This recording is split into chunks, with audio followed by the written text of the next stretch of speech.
It happened 8 years ago when I was just a little girl of 8, and my grandmother decided to take me to the family farm for a weekend getaway.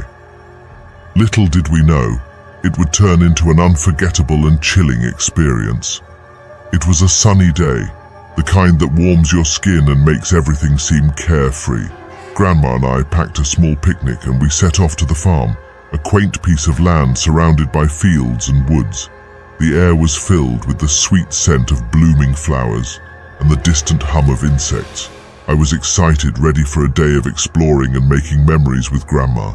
Upon reaching the farm, we were greeted by the familiar sights and sounds, the rustling leaves, the creaking barn, and the occasional clucking of chickens. Grandma and I spent the morning tending to the garden and feeding the animals. It felt like a perfect day until Grandma mentioned she needed to check the crops in the distant fields. Eager to be Grandma's little helper, I skipped along beside her, the tall stalks of wheat swaying in the breeze. As we ventured deeper into the fields, the sunlight played hide and seek through the thick greenery. The rows of crops seemed like an endless maze, but Grandma assured me we were just a stone's throw away from the farmhouse. Suddenly, Grandma got a call on her old flip phone. She told me to wait by a large oak tree while she took the call a few yards away. I did as she said, my eyes wandering over the vast fields. The rustling leaves and the distant calls of birds created a symphony that surrounded me. Time ticked by, and Grandma's call seemed to be taking longer than expected. Feeling a bit restless, I decided to explore a bit on my own, thinking I could surprise Grandma by finding her favorite wildflowers.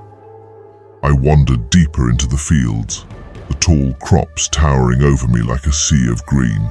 The sun started its descent, casting long shadows across the fields. I realized I had ventured quite far, and panic set in.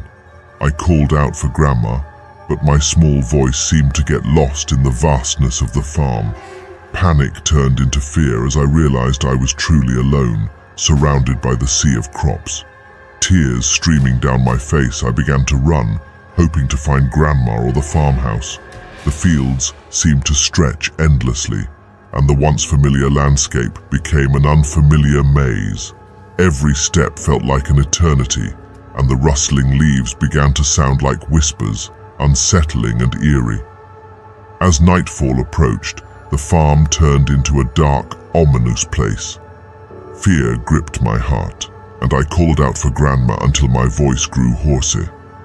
Exhausted and scared, I collapsed near a thicket of bushes, my sobs blending with the rustling leaves.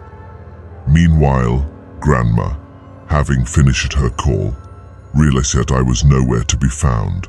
Panic set in on her end as well, and she frantically searched the fields, calling my name. The farm that was once a haven now felt like a haunting expanse. It was a local hunter, drawn by Grandma's distressed calls, who eventually found me. He stumbled upon the thicket where I lay, shivering and scared. My tear-streaked face must have been a heartbreaking sight. He gently reassured me and carried me back to Grandma, who clutched me tightly, a mix of relief and gratitude in her eyes. To this day, the memory of being lost in those endless fields sends a shiver down my spine. It's a reminder that even the most familiar places can turn into a haunting labyrinth.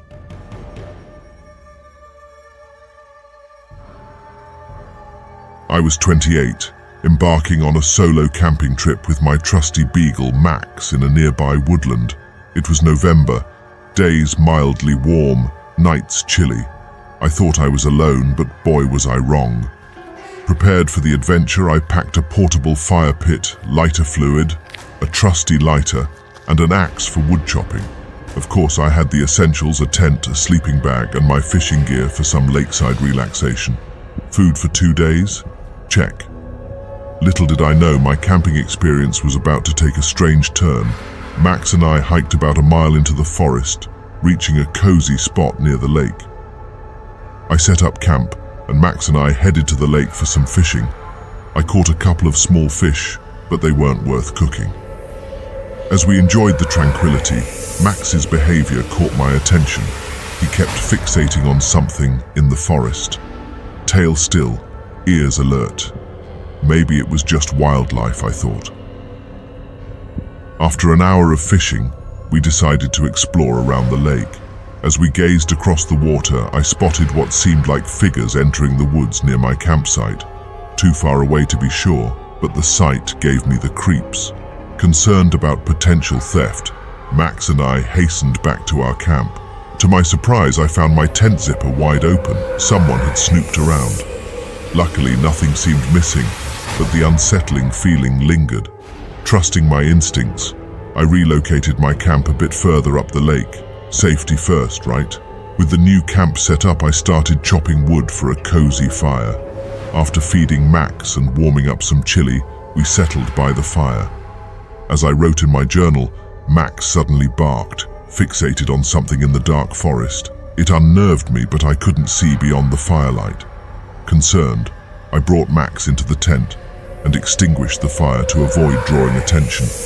In the tent, with just a reading light, I tried to read, but Max's ears perked up as he sensed something. Growling, he stared at the tent walls. A bit spooked, I comforted him, but then he growled again.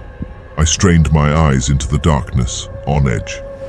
Eventually, Max calmed down, and I attempted to sleep, though fear lingered.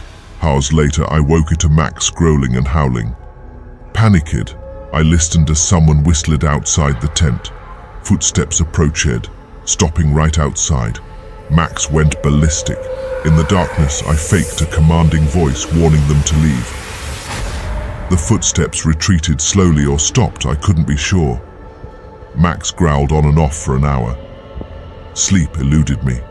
Terrified to venture outside in the dark, I had no phone signal to call for help. In the distance, a woman's scream echoed through the woods, sending shivers down my spine. That was the last straw.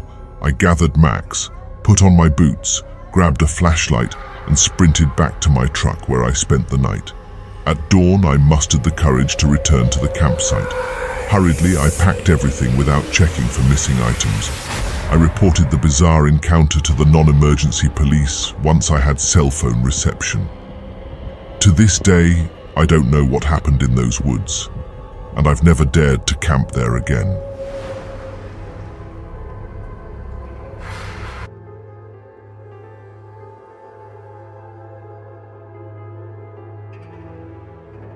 A memory etched vividly in my mind from the years 2006 to 2008. Picture it. My two friends and I, planning a road trip, only to be interrupted by constant distractions. Frustrated, we decided to escape to a nearby road. A seldom used stretch with an abandoned factory, storage businesses, and a quiet baseball field. The baseball field, surrounded by a towering fence at the back to prevent stray balls from reaching the nearby river, seemed like the perfect escape. Late spring adorned it with vibrant green grass and a bright sun, offering an ideal setting for a distraction-free planning session. We settled at the outfield, enjoying the tranquility, when an unexpected visitor disrupted our peaceful haven. A nondescript, old grey car with a peculiarly massive antenna on the roof pulled into the parking lot. Out stepped an older man, grabbing a metal detector from his trunk.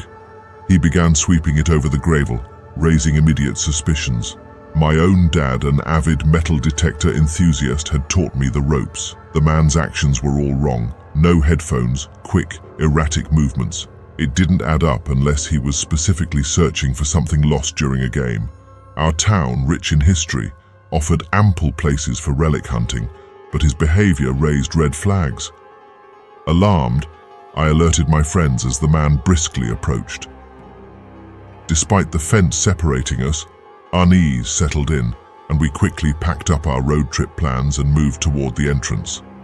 The man, however, threw his detector back into the trunk, started his car, and positioned it at the front of the field as we reached the dugouts. Uneasy and feeling threatened, we debated our options.